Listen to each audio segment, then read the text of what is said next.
Buen día. Buen día.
Bueno, sí, buen día, chicos, chicas, ¿cómo están?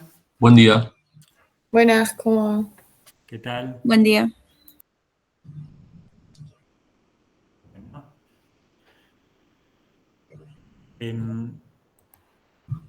Bueno, se escucha un poquito, a ver. Se escucha bajo. Dice Yo escucho bien. Fíjate el volumen, Eric, a veces a mí también me pasa. Tengo el volumen bajo.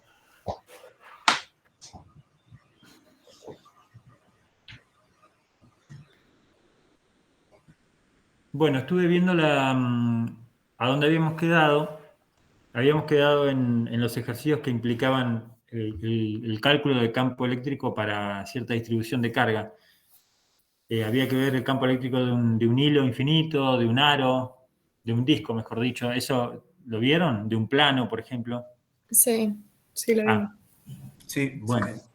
¿Y ¿Lo ley vimos? de Gauss empezaron? No, el jueves lo vemos acá. Listo. Entonces, bueno, hoy podemos terminar la guía 1. No nos vamos a adelantar a la teórica. Está bien, me gusta el ritmo. Es un ritmo que nos da sin apuros. Entonces, vamos a terminar la práctica 1, que son los dos ejercicios que nos quedaban por hacer. Esperen que vino Manuel. Ahí está. Y la clase que viene, el jueves, ya arrancamos con Gauss, la práctica 2 directamente. Así que bien. Bueno, y hay preguntas, chicos. Si quieren nos tomamos unos minutos para hacer algún ejercicio, algo que no les haya salido, aprovechemos. Si no, ya arrancamos con el ejercicio 9.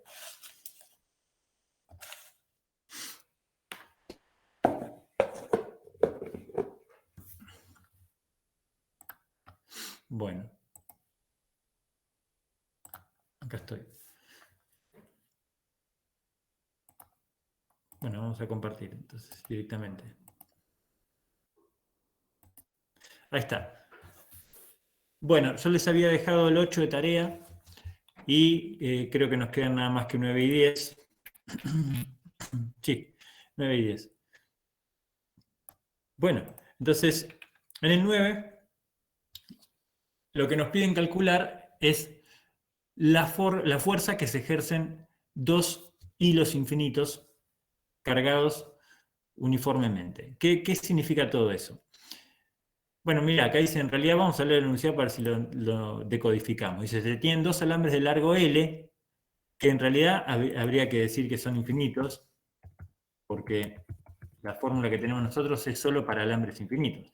cargados con densidades lineales uniformes, lambda 1 y lambda 2, separados a una distancia d.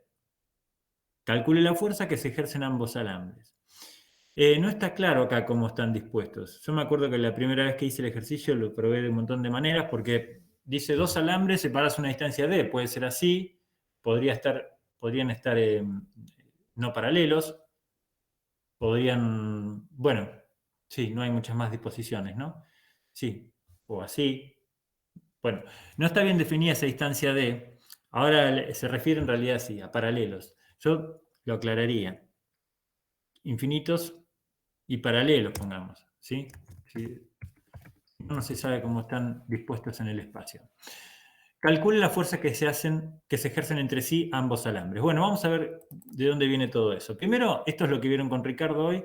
Hay que tener en claro qué significa un alambre cargado uniformemente y cómo es el campo eléctrico que genera. Entonces, lo que tenemos acá es un alambre o un hilo. No es que hace falta que sea metálico. Puede ser un hilo no conductor, cargado uniformemente. ¿Eso qué quiere decir? Que tiene carga en toda su extensión, en toda su longitud, ¿sí? Equiespaciada, digamos. No hay más carga amontonada en un lugar y menos en el otro. Eso sería una densidad de carga no uniforme, que puede existir también, pero no en este ejercicio. El parámetro que nos dice cómo está cargado este alambre es esta letra que se llama lambda, ¿sí? Que para nosotros va a ser la densidad de carga lineal. Vamos a ponerle ese nombre. Así se llama cuando se refiere a un hilo, por ejemplo, densidad de carga lineal. Y atención, ¿saben cuáles son las unidades de lambda? ¿Cuáles son las unidades de lambda? ¿Es Coulomb? Carga sobre Parecido. metro. Bien, fíjense que la misma unidad de la magnitud te habla sobre el concepto. La unidad que tiene lambda es Coulomb sobre metro. O sea, ¿cuánta carga hay por cada metro? ¿Sí? Vieron que la densidad común, no sé, la densidad que usas en química es kilogramos sobre metro cúbico. ¿Cuántos kilogramos hay por metro cúbico? Bueno, acá se llama lineal porque no es por metro cúbico. Vamos a ver también que hay otra. Densidad volumétrica. Claro, tiene sentido, de verdad. Claro, esta es carga por unidad de longitud. ¿Sí? A veces también la masa de un alambre se puede medir en una densidad de masa lineal. Existe la densidad de masa lineal. Densidad de masa lineal y solo que la expresas en kilogramos sobre metro. ¿Sí? ¿Cuántos kilogramos pesa cada metro de un alambre, por ejemplo? ¿Sí? El concepto es el mismo. Bien, entonces ahí está la información de cómo está cargado este hilo. Muy bien, esto es lo que dedujeron hoy con Ricardo, esa expresión para el campo eléctrico. ¿Sí? Esto lo tomamos como fórmula, no se les va a pedir en el curso que deduzcan esta expresión. Si bien tenemos elementos para hacerlo, o tendremos dentro de poco, no es el espíritu, sino que sepamos usarlo, ¿sí? A eso apuntan más que nada los ejercicios, no a reproducir lo que ustedes vieron en la teórica. Bien, aquí está la expresión de la densidad lineal, genéricamente, ¿no? ¿Cuánta carga hay? La carga total que hay dividido la longitud del alambre. ¿Sí? Así es como se calcula numéricamente la densidad de carga en un caso real. Fíjense el campo eléctrico de un hilo, ¿qué dependencia tiene con R? R sería la distancia medida perpendicularmente al hilo. Está dividiendo, lambda dividido todo esto, o sea, el R me queda abajo. A medida que me voy, eso significa que a medida que me voy alejando del campo, del hilo, perdón, el módulo del campo disminuye.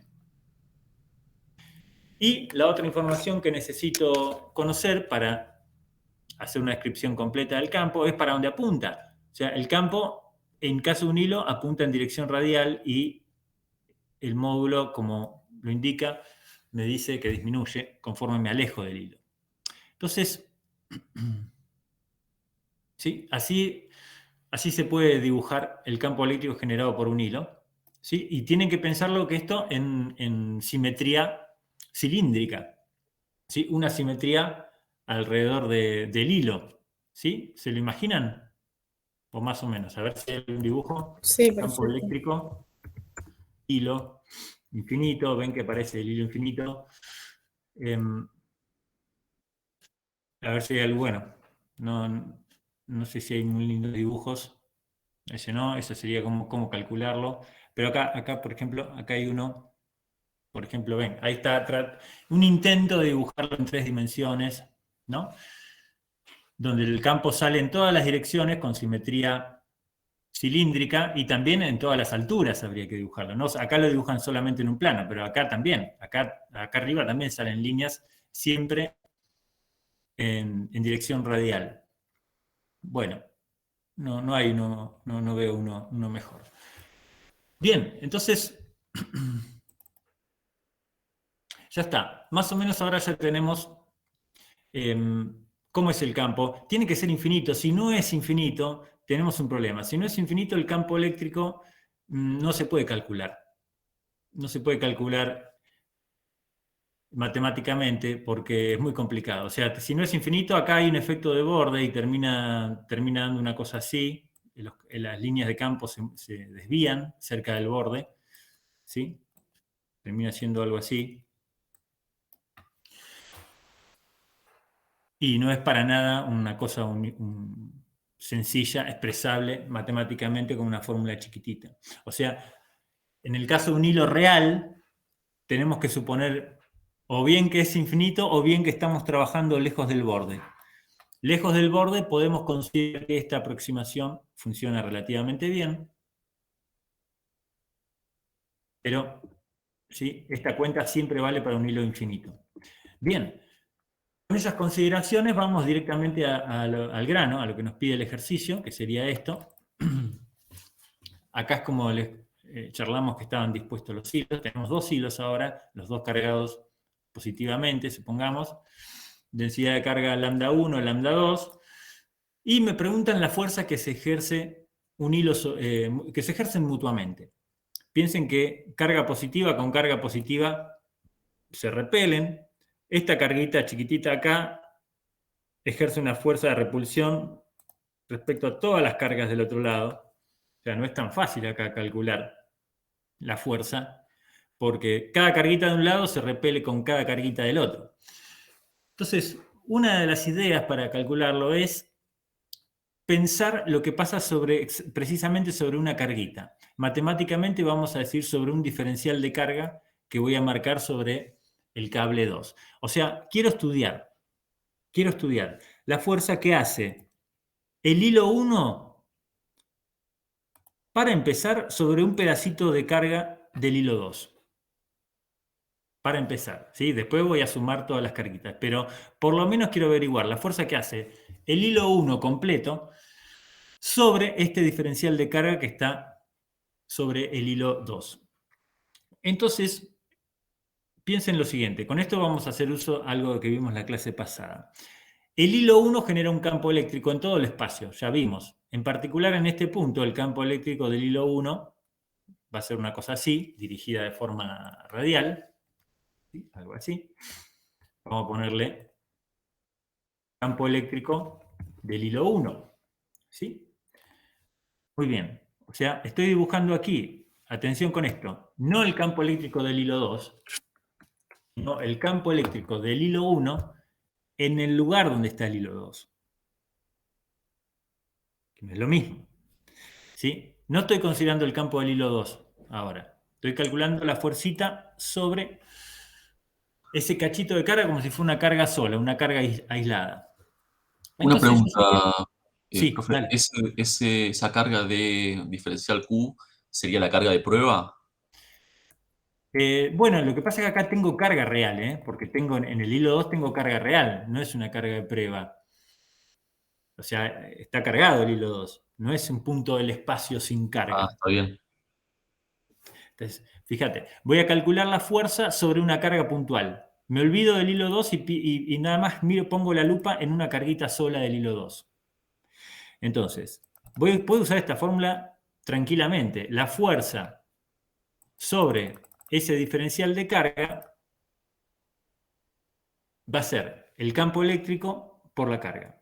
O sea, el campo eléctrico en ese lugar sería el campo eléctrico generado por el hilo 1 por la carguita. Expresado ya así, en diferenciales. No nos asustemos con los diferenciales, porque esto que me dice. Bueno, el cachito de fuerza sobre esa pequeña carguita que elegí, uy, me lo sacó de... El cachito de fuerza sobre dQ, la pequeña carguita que elegí, es el campo eléctrico externo en ese punto, que es el que genera el cable 1, por la carga. ¿Sí? O sea, estoy aplicando la misma fórmula que conocemos, pero en notación que se refiere a una carga chiquitita, por lo tanto es una fuerza chiquitita. Pero la fórmula es la misma. Entonces, a partir de ahí ya está, porque después puedo sumar para todas las cargas. A ver cómo sigue esto. Acá está mejor escrito, miren, con el editor de ecuaciones, ¿sí? Esa pequeña fuerza sobre el diferencial de carga, ¿sí? Es campo por el diferencial de carga. Fuerza es una carguita perteneciente al cable 2. Está bien. Bueno, y ahora tengo que sumar. Ahora lo que voy a hacer es pensar, bueno, ahí ya está. Esta es la solución para una sola carguita. Pero ahora tengo que pensar la realidad. Tengo un montón de carguitas acá, ¿sí? Todas en la misma situación. No se diferencia en nada una carguita de la otra. ¿Sí? Piensen que los hilos son infinitos. Entonces ahora resta sumar todos los diferenciales de fuerza. O sea, sobre cada una de estas carguitas hay una fuerza, ¿no?, que ejerce el otro cable. Tengo que sumar todas las fuerzas y la suma de todas estas fuerzas, que todas apuntan en la misma dirección y todas son iguales, me da la fuerza total. Esa es la idea detrás de la cuenta, que simplemente es este paso, ¿sí? Sumo todas las fuerzas, sumo todas las pequeñas fuerzas, todos los diferenciales de fuerza, ¿sí? Entonces sumo de ambos lados. Ahora, fíjense el paso siguiente. Vamos a animarnos a escribirlo sin mirar lo que sigue, ¿sí? Así lo razonamos. Entonces, estoy sumando la fuerza sobre todas las fuercitas. Eso me va a dar la fuerza total ya. Fuerza total, ¿sí?, sobre el cable 2. Sumo porque sumo todas las pequeñas fuerzas sobre cada una de las cargas. Ya me da la fuerza total. De este lado, del lado derecho de la ecuación, ¿qué puedo hacer? Bueno, fíjense, voy a aplicar una propiedad de las sumatorias. El campo eléctrico, en el lugar donde están las carguitas, o sea, el campo eléctrico acá lo marqué con esta línea, para todas estas carguitas es igual. ¿Sí? Lo único que importa es la distancia que hay entre los dos cables. ¿Sí? Que para todas las carguitas es D. Entonces, el campo eléctrico que genera el cable 1 en el lugar donde está el cable 2 es el mismo para todas las carguitas. No importa a qué altura me pare del cable 2. Entonces, lo puedo considerar constante el campo eléctrico para todo el cable 2 y sacarlo fuera de la sumatoria. Esa es lo que quiero hacer ahora. O sea, poner el campo eléctrico 1 fuera de la sumatoria, ¿sí? Y me quedan sumando todas las carguitas del cable 2.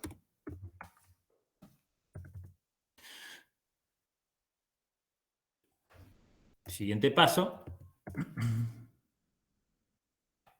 Tengo la fuerza total de este lado, ¿sí? Y del otro lado me queda campo eléctrico 1. Y la suma de todas las carguitas ahora es la carga total del cable 2. Ya está. Ese es el resultado final. O sea, fíjense que el resultado final es la fuerza total sobre el cable 2 es el campo eléctrico que hay en el cable 2, el campo externo al cable 2, por la carga total del cable 2. Después, ¿qué falta? Bueno, expresar este campo eléctrico del cable 1 con la fórmula que vieron con Ricardo hoy, que seguramente es lo que está a continuación, esto. ¿Qué hice ahí? Donde dice E1, campo eléctrico 1, puse la fórmula que vimos al principio para el campo eléctrico de un hilo. Entonces, ya está. Y en lugar de carga 2, acá simplemente para escribirlo de una manera quizás más simétrica, la carga del cable 2 se puede escribir como lambda 2 por L. ¿Se acuerdan que habíamos dicho que la definición de lambda, a ver si lo hace lambda? ¿Cómo es lambda? Ah, sí. Lambda es Q sobre L, habíamos dicho. Esa es la definición de lambda. Entonces, puedo despejar Q de esta ecuación y poner lambda por L. ¿Sí? Lo que quiero decir es que si de acá despejo Q, ¿sí? Me queda lambda por L. Entonces, en lugar de Q2, pongo lambda 2 por L, aquí. Y lo junto con la otra expresión. Bueno, está todo multiplicando, así que lo puedo poner todo ahí arriba. La única ventaja que yo veo de llevarlo a esta expresión final, el resultado, ya estaba terminado de antes el ejercicio, pero la única ventaja de escribirlo de esta manera es que la expresión es simétrica. A ver, acá estamos calculando la fuerza sobre el cable 2 debido al cable 1. ¿Qué pasaría si calculáramos al revés? La fuerza sobre el cable 1 debido al cable 2. Y bueno, esta expresión nos daría igual, porque acá no hay nada. Fíjense que en esta expresión no hay nada que diga que sobre el cable 2 es diferente a si calculáramos la fuerza sobre el cable 1. Es simétrica porque aparecen las densidades de ambos cables, ¿sí? Lo cual tiene sentido, ¿no? Pues la fuerza que se hace un cable, le hace un cable al otro es la misma que el segundo cable le hace al primero. Bueno, ¿qué pasó con este? ¿Se entendió? ¿Nos perdimos con los diferenciales? ¿Cómo anduvo con este? Más o menos. Yo me perdí cuando reemplazaste el campo eléctrico 1. A ver. Entonces, ¿hasta acá estábamos bien? ¿Hasta esta parte? Sí, ahí perfecto. Esa es la fuerza sobre un puntito solo. Ujú. Campo externo por el valor de carga de ese puntito. Después sumé todos los puntitos, sumé todas las cargas. Del lado izquierdo me da la fuerza total y del lado derecho saqué el campo fuera de la sumatoria porque es el mismo para todas las carguitas. Y después lo que hice es, donde dice E1, aquí, este paso es el que vos me estás preguntando, ¿cómo pasamos de acá al de abajo? Bueno, esta es la fórmula que vieron con Ricardo. ¿No la vieron así? Es la que hoy anotamos acá. Yo tengo anotada una que es 2 por K por lambda sobre I. Ah, bueno, espera, a ver, ¿cómo tenés vos? 2 por K. K por lambda sobre I.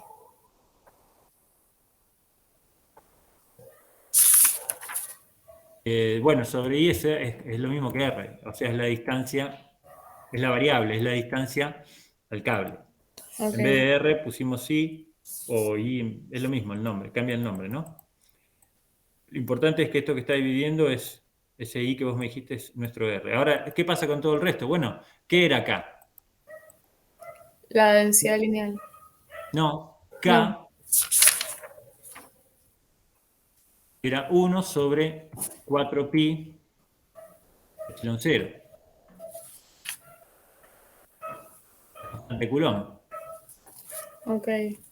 Entonces, si vos en la expresión que me dijiste, en la que vieron con Ricardo, reemplazás lo que es K, vas a llegar a la que vimos hoy. ¿Y ese epsilon es esa?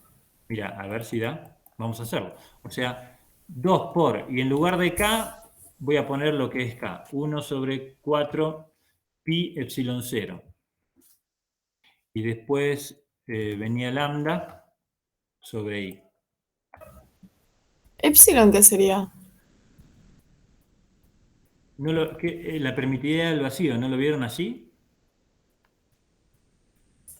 No, Qué raro. Bueno, ahora lo comentamos, pero ahora lo comentamos. Entonces, fíjense, acá este se cancela, este 2. ¿cómo dijo del vacío?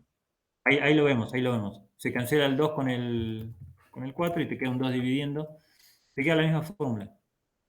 Ya, no se preocupen, la fórmula que vimos hoy, que yo les doy con epsilon 0, y la que vieron con Ricardo son la misma. Porque K, que es la constante de Coulomb, tiene esta relación con esta otra constante que se llama permitividad del vacío. Esta epsilon 0, y es más usada que la K. Pero sí, me extraña que no lo haya dado. Me suena que otras veces sí. A ver, Claro, permitividad. no vimos en ningún momento Mira, qué Epsilon, raro. si no me equivoco. ¿Cómo? Que no vimos con Epsilon, por eso nos parece raro. Habíamos visto como esa fórmula que nos parece como Claro, más amigable, entre comillas. me parece muy raro también. Pero es más, le digo, Yo no me acuerdo que haya mencionado el término primitividad de vacío. No, yo eh, tampoco. claro, permitividad del vacío, epsilon 0, es este número. Epsilon 0, se usa, pero tiene la relación con la constante de Coulomb, esa que dijimos. A ver, constante de Coulomb. Sí, en algún lugar va a aparecer.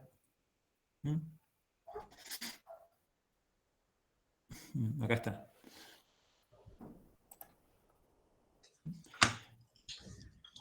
Constante de Coulomb es este número que vieron con Ricardo. Y la permitividad del vacío es el número importante acá. Es el número que se mide es la permitividad, la magnitud, digamos, que tiene relevancia con algo relacionado con el universo, con los campos eléctricos magnéticos, es la permitividad del vacío. Entonces, bueno, este número 8,854, bueno, si lo reemplazan acá, da la constante de Coulomb. Es lo mismo, se pueden usar las dos. Entonces, seguramente aparecen las dos expresiones, eléctrico y lo infinito. Seguramente aparezcan las dos, miren, por ejemplo, acá ya aparece con la permitividad, ¿no? Fíjense. Pero esta no es la misma que vimos con Ricardo. Sí, es la misma, solo que una está expresada con K y otra con epsilon 0. Fíjense, no veo un resultado expresado con K.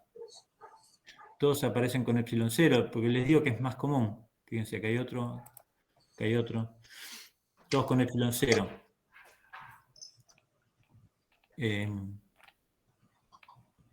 No veo uno con K. Pero bueno, está bien igual, es lo mismo. Pero está bien, ahora que lo sabemos, ya está, anótenlo eso en el machete. Bueno, ahora voy a tratar de buscar uno con K. No sé por qué no.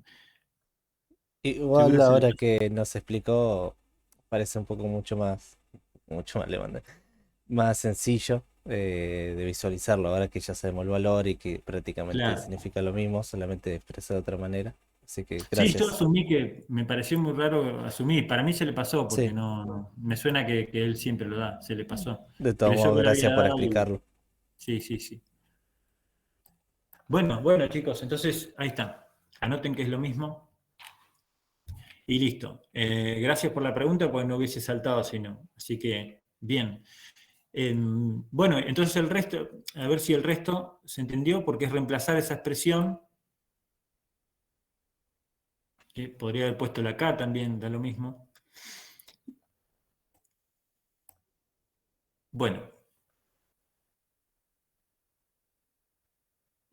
Profe, cuando terminas de explicar, de vez en cuando sí hace como hizo hace un ratito por la compañera, de que hizo como un breve repaso de los pasos que hizo, es como que queda mucho más claro. Eh, Así que gracias también por eso. Bueno, una recapitulación entonces, viene bien, dale, sí. Sí, y esto, entonces, en lugar de la carga 2, usé la definición de carga expresada en función de la densidad de carga. ¿Sí?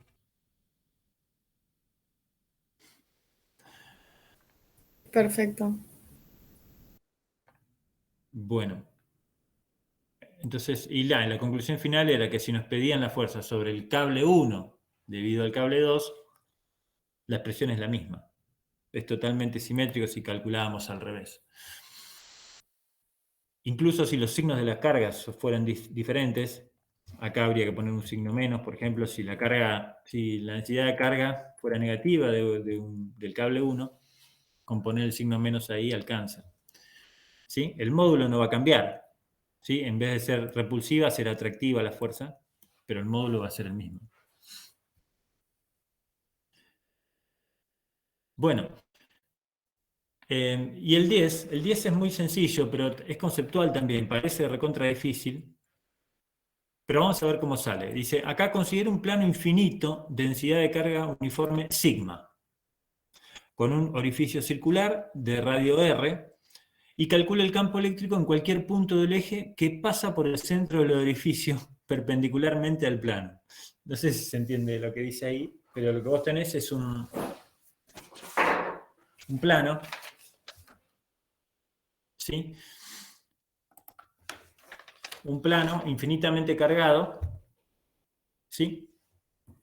Con un agujero en el medio, o sea, recortás un agujero ahí y en ese lugar tenés el eje.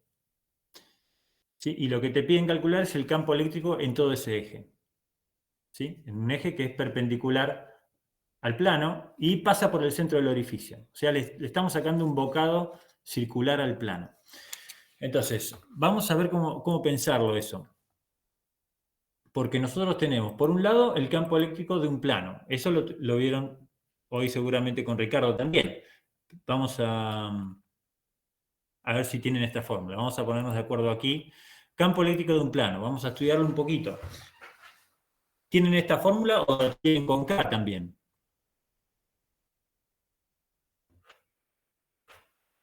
¿Sí? ¿Cómo tienen la fórmula de campo eléctrico de un plano?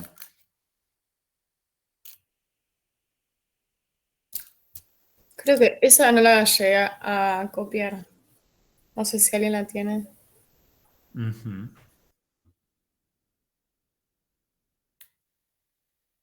Por ahí no la vieron. No, sí, me acuerdo que sí. Pero no llegué a copiarla. Yo ¿Alguien tampoco la la copié. tiene? No, yo no la copié. Ah, ahí mandó por mail la clase de hoy. Porque bueno, si fuera con K sería creo que 2K por sigma. Sí, es con K como la tenemos. Entonces, si fuera con K, tendría que estar así. 2K por sigma en dirección X. 2K sigma. ¿Así está? Está como 2 picas por sigma. Ah, no, sí. Sí, falta el pi. Ahí Está está. bien. Que es la misma que esta, que les doy yo, sigma sobre 2 epsilon 0, reemplazando lo que ya sabemos que es K. Entonces, no nos preocupemos porque la fórmula es la misma, puede estar expresada de manera distinta, pero es la misma. Bien, entonces, ¿qué es sigma? Bueno, este sigma es lo que se llama la densidad de carga superficial. Sigma, como antes vimos, la densidad de carga lineal, esta es densidad de carga superficial. ¿Cuáles serán las unidades de sigma?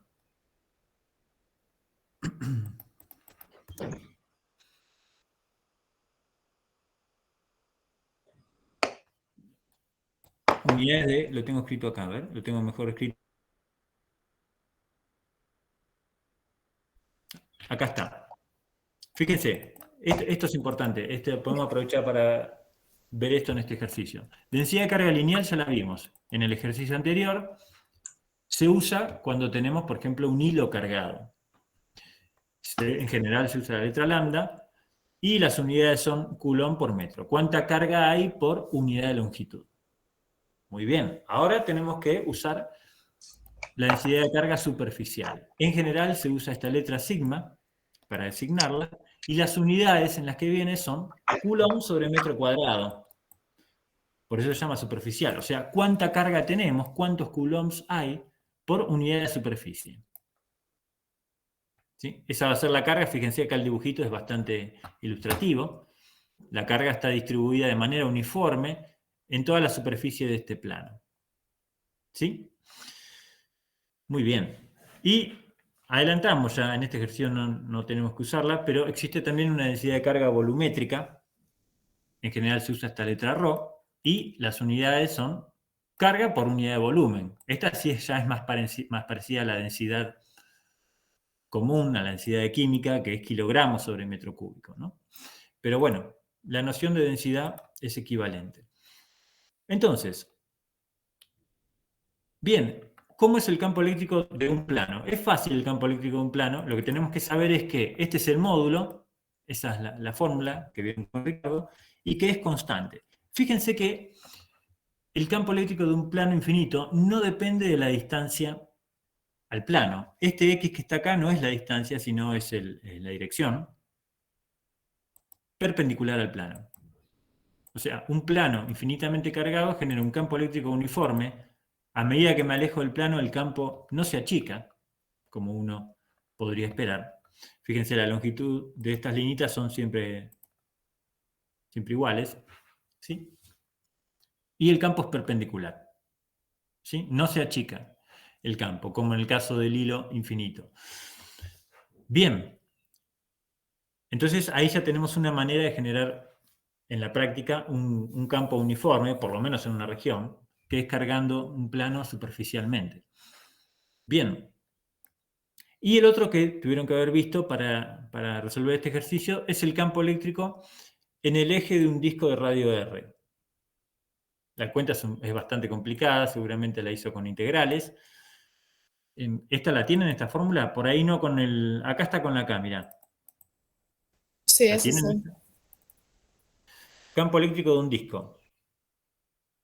¿Esto qué es? Bueno, esto es, vos cargas, a ver si tengo la tapa de un cosito.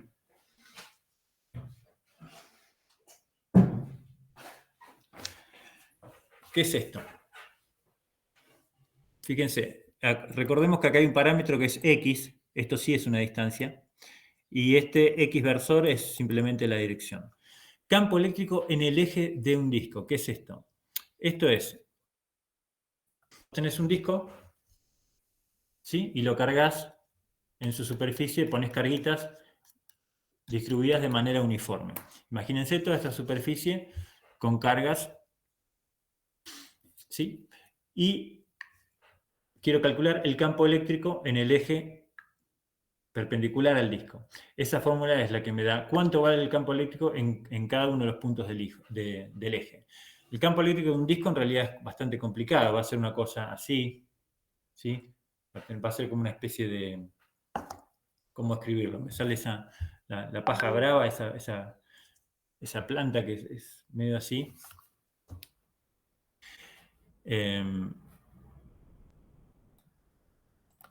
A ver si lo puedo dibujar. No voy a buscar paja brava en Google, pero voy a intentar dibujarlo acá. ¿Sí?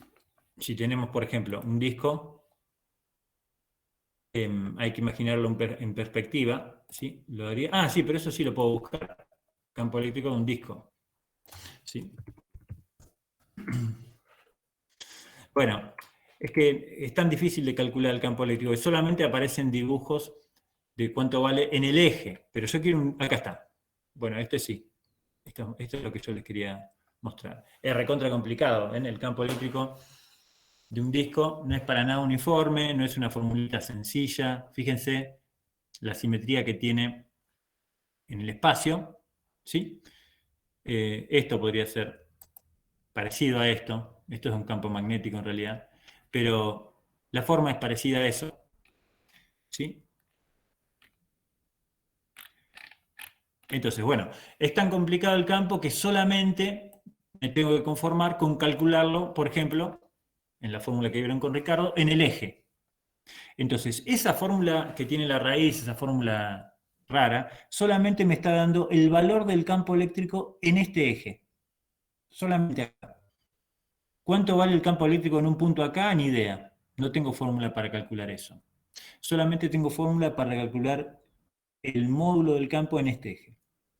¿Y la dirección para dónde es? Bueno, la dirección es perpendicular al plano donde está el disco, ¿sí? Como indica esta flechita blanca para abajo y será para arriba en esta zona. Bueno, entonces, volvamos a esta formulita. Qué boludo. Volvamos a la formulita.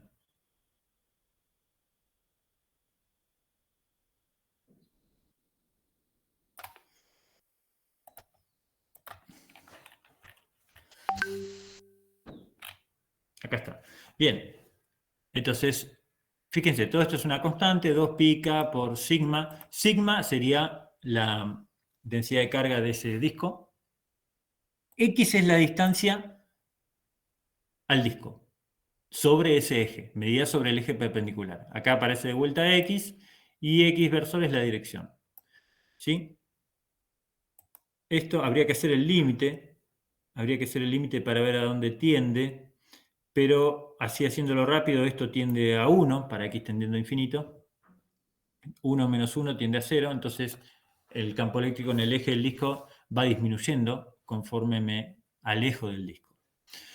Muy bien, entonces vamos a pensar lo siguiente ahora. Vamos puntualmente a nuestro ejercicio, ¿sí? Que lo vamos a pensar como una combinación entre un plano y un disco. Atención, pero no cualquier combinación. Ahora yo tengo esto. Tengo un plano infinitamente cargado y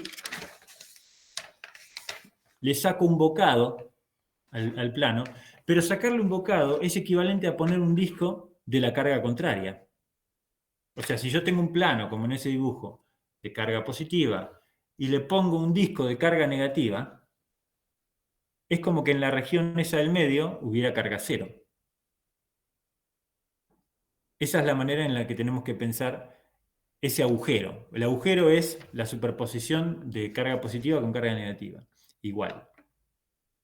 Entonces, esa es la idea para calcular el campo. No hay que hacer ninguna cuenta rara, sino simplemente sumar los campos. Combinar los campos del plano y del disco. Aquí está. El campo total en el eje X va a ser el campo eléctrico del plano menos el campo eléctrico del disco. ¿Sí? O puedo poner más el campo eléctrico de un disco cargado negativamente. ¿Sí? Lo importante es que haya una resta ahí. Estoy aplicando el principio de superposición. La fórmula final es simplemente es anecdótica, el último paso, porque es reemplazar las fórmulas que ya conocemos. No hay que deducirlas nuevamente. Acá pongo, esto es el campo eléctrico de un plano, la fórmula que vimos en la teórica, y este es el campo eléctrico de un disco con carga negativa. ¿Cómo sé que es carga negativa? Bueno, acá estoy poniendo el menos este. Podría poner positiva y reservarme el signo para la densidad de carga. Es lo mismo. Lo importante es, estoy combinando un plano con un disco de carga negativa. Y ya está, termina ahí. O sea, no importa cuánto da esta fórmula, no nos interesa el resultado matemático. El jugo de este ejercicio es entender el principio de superposición y este truquito de que para generar un hueco tengo que combinar carga positiva con carga negativa. ¿Sí? Me gusta más pensarlo así. El plano con carga positiva más disco con carga negativa. Me parece que es mejor. Bien. Bueno, se ve que alguien, miren, acá se ve que alguien me preguntó también lo mismo. Bueno, ¿Cómo anduvo con esto? ¿Cómo anduvo este ejercicio? Yo creo que lo importante es que esto, que nos permitió recordar qué es el campo de un plano, lo vamos a usar un montón, o sea, aprendamos qué es las propiedades de un campo de un plano, la fórmula, y que siempre es perpendicular y uniforme, no se achica este campo eléctrico. El del disco no se usa mucho, porque es medio complicado, pero bueno, tengamos la fórmula del machete, tengamos la mano igual. Aprendimos que para generar un hueco puedo combinar carga positiva con carga negativa y después el campo total simplemente aplico principio de superposición, que es la suma de los campos eléctricos. ¿Sí?